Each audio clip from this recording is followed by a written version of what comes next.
Hello everybody and welcome back to another video. Today we're going to be going through some very big contract announcements that have happened with WSL players over the past week. The majority of these contracts have been of departing players, but we're going to be here discussing all of them on She Scores Bangers.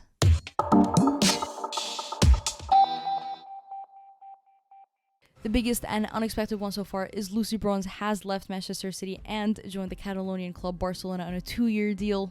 Lucy marks being the second English female footballer to sign for Barcelona after Toni Duggan in 2017. Now everybody knew that Lucy Bronze was going to leave Manchester City this season. Her contract is up in the summer.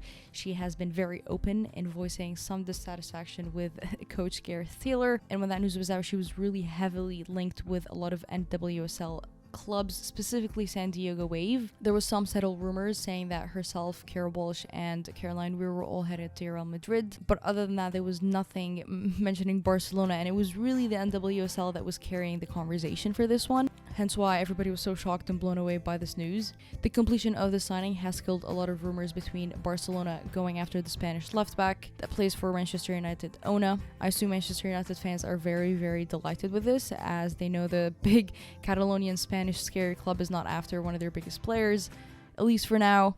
If you don't know, Lucy Bronze is one of the most accomplished English footballers in today's generation. She's been called one of the best female footballers the world has ever seen by many pundits. She holds a mountain of individual trophies as well as collective trophies like Champions League, which she was able to win with Lyon. She's usually described as a little bit more like the new model of fullbacks, where she helps build attacks pretty well. She can push forward often and connect with whoever her winger is. If she's in a position to send crosses in, then she can send a pretty clean cross targeting whoever's in the box. She has very powerful and precise shots under her belt whenever she fancies one. However, she did have a knee injury following the Olympics and missed about quarter of the season in the beginning stages. Since her return, you can say she's been a fair bit rusty, a little bit slower tracking backwards, which leaves a lot of spaces sometimes, some off passes, and losing duels she usually wouldn't pre-injury. It's really hard to attribute why that's happening. You could say that's part of the injury recovery. It could be just not really enjoying Gareth Taylor, who is her Manchester City manager, or maybe just age getting to her. She's not the youngest anymore. She is 31 this year. With that being said, though, she's a very, very experienced player. She has a lot of qualities that modern left backs aspire to have. With the amount of experience that she has, she probably maintains a very unique mindset that's very hard to reciprocate on and off the pitch. She's played in multiple different WSL clubs, was out in France for a few years with Lyon, went back to Manchester City, and now the next chapter obviously seems to be in Spain with Barcelona. It's not surprising to say that this move is very heavily motivated with wanting to win another Champions League. Manchester City obviously missed out on the Champions League last season, but did qualify this season. Lucy probably did not see the potential in winning the Champions League with her team and said, hey, it's better they'll leave Manchester City again to go and win another Champions League. And so overall, I think this is a very positive signing for both Barcelona and Bronze. Hopefully she is after getting a Champions League, and hopefully they are after getting another Champions League with her.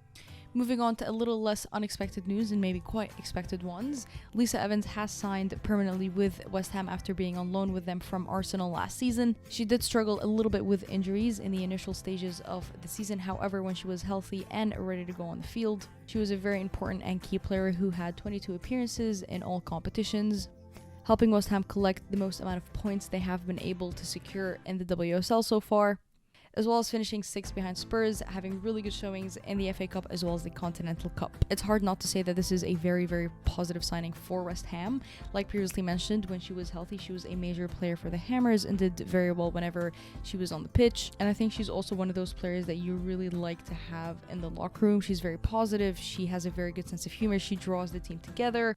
She's very experienced. She's winning the World Cup and the Euros with Scotland, as well as the Champions League and very big finals with Arsenal. If you are followers of the We Play Strong channel, which I will leave a link in the description below, she's very active in making vlogs to show the fans behind the scenes of what goes on at a football club.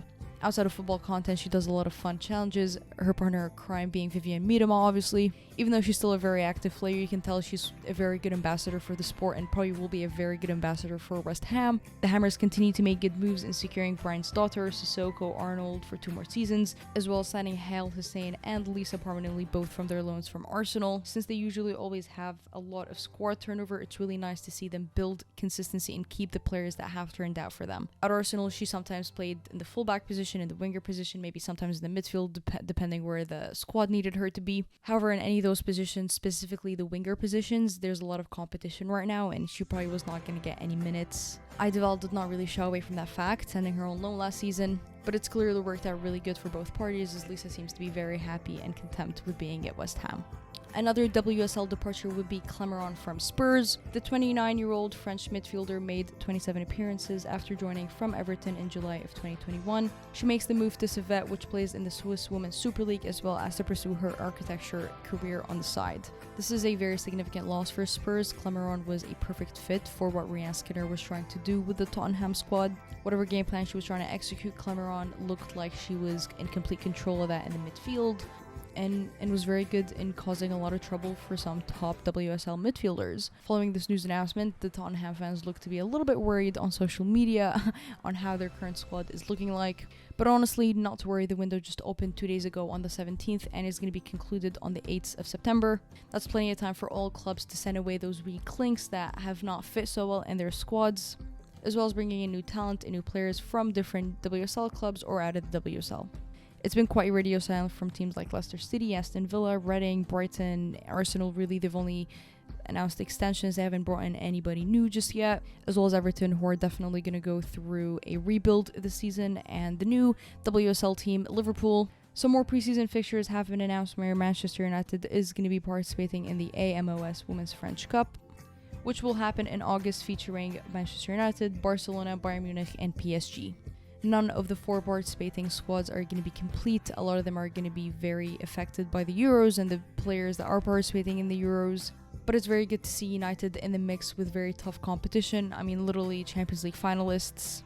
It's going to be a very good test for Mark Skinner and his squad and how he's really able to adapt against good competition like this. Lastly, there is a selection of international friendlies that are taking place right now in preparation for the Euros. The biggest one to definitely keep an eye on is going to be taking place on Friday, where the reigning European champions, the Netherlands, are going to be taking on the Lionesses. Despite it being friendly, it's going to be a very competitive, tough competition. Both of the participating squads are going to be going into the Euros. It's going to be very fun.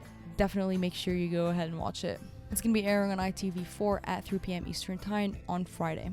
Thank you so much for joining us in today's update video. We are very excited to keep reporting these transfers for you guys, as well as more content for the Euros that's going to kick off very, very soon. Make sure you subscribe to us here and follow us on Twitter to stay updated and to continue enjoying the beautiful game.